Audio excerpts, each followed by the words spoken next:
Hello दोस्तों, तो इस वीडियो में हम आपके साथ शेयर करेंगे आरआरबी पीओ ऑफिसर स्केल 1 की लेटेस्ट सैलरी स्लिप। और जो मेरे मित्र हैं विशाल खंडेलवाल, वो अपनी जर्नी का आपको एक संक्षिप्त विवरण भी देंगे, एक ब्रीफ जर्नी उनकी बताएंगे। तो आइए हम उनसे बात करते हैं और जानते हैं उनकी सैलरी कितनी है और आपके लिए ये किस तरह से मोटिवेशन का काम करेगी।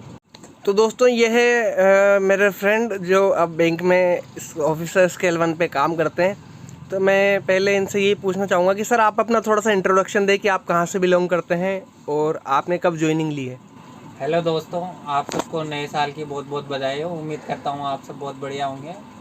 मेरा नाम विशाल खंडेलवाल है और मैं राजस्थान का निवासी हूँ।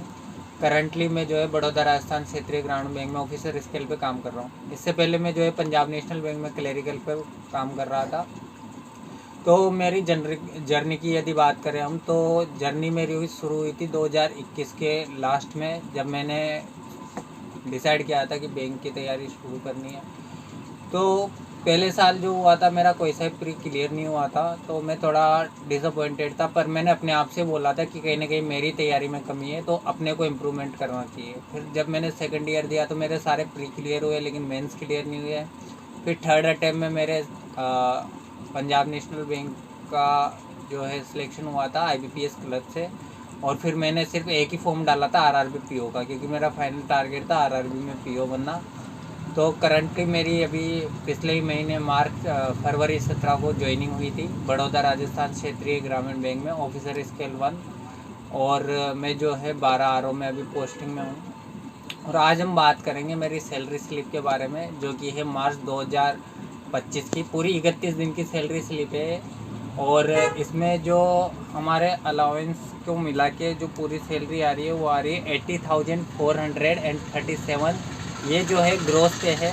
सर आपने तो सर डायरेक्ट ही बम फोड़ दिया सर। थोड़ा थोड़ा बच्चे डर जाएंगे, एक साथ 80,000 थोड़ा जोड़ के बताइए कि शुरुआत में ऊपर ही ऊपर क्या रहता है सैलरी स्लिप में। ठीक है, चलो सर, हम शुरू से बात करते हैं कि क्या क्या कंपोनेंट होते हैं जो मिला के इसको ग्रोथ सैलरी बनाते हैं।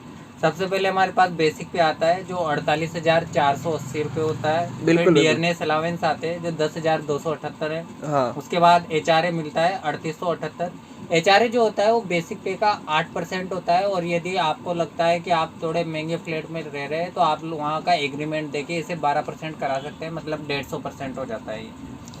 लोकेशन अलाउंस जो है 1200 रुपये रहते हैं। लर्निंग अलाउंस जो है 1030 रुपये रहते हैं। और स्पेशल अलाउंस आते हैं DA के साथ में, ये 15,571 रुपये रहते हैं। जो टोटल ग्रोथ सैलरी हमारी बनती है ये 80,437 रुपये बनती है। और जैसा कि आपको पता है कि अब 1 अप्रैल से न्यू टैक्स रिजिम भी लगने वाला है, तो 12,75,000 रुपये तक हमारे ऊपर कोई भी टैक्स नहीं लगेगा। मतलब जो हमारी सैलरी आ रही है वो टैक्स फ्री आएगी। हमारे पास सिर्फ NPS का पैसा कटेगा और कोई डिडक्शन हमारी सैलरी में नहीं होगी। वो जो TDS होता है, टैक्स डिडक्शन एट सोर्स, वो आपको नहीं लगेगा। होगा वो अब देने की जरूरत नहीं है, पहले वो कटता था, लेकिन न्यू टैक्स रिजिम के हिसाब से वो अब नहीं कटेगा। तो उसके अलावा जो NPS में कंट्रीब्यूशन जा रहा है वो 5,876 रुपये जा रहा है। तो हमारी जो नेट पे बन रहा है, जो हम घर ले जा सकते हैं, सीधे हमारे बैंक में क्रेडिट होगी, वो आ रही है हमारे पास में 74,561 रुपये, जो एक नए ज्वाइन के लिए काफ़ी अच्छी सैलरी है, काफ़ी अच्छी मोटिवेशन का काम करती है। इसके अलावा हम बात करें एक्स्ट्रा अलाउंस की, तो हमें क्या क्या मिलता है। तो हमें हर मंथ न्यूज़पेपर के 150 रुपीज़ मिलते हैं। क्वार्टरली अलाउंस मिलता है हमें 1,500 रुपये का। यदि आपके पास में बाइक या कोई भी गाड़ी है तो आपको 20 लीटर पेट्रोल मिलता है, और नहीं है तो आपको 700 रुपये पर मंथ मिलते हैं। उसके अलावा आप यदि कहीं बाहर जा रहे हैं तो DA वगैरह, TA बिल वगैरह सब आपको मिलते हैं। 4 साल में आपको जो है वो PL इनकेशमेंट कर सकते हैं।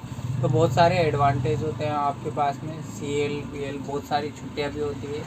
तो आप जम के तैयारी कीजिए। आपको पता है अभी 10-12 दिन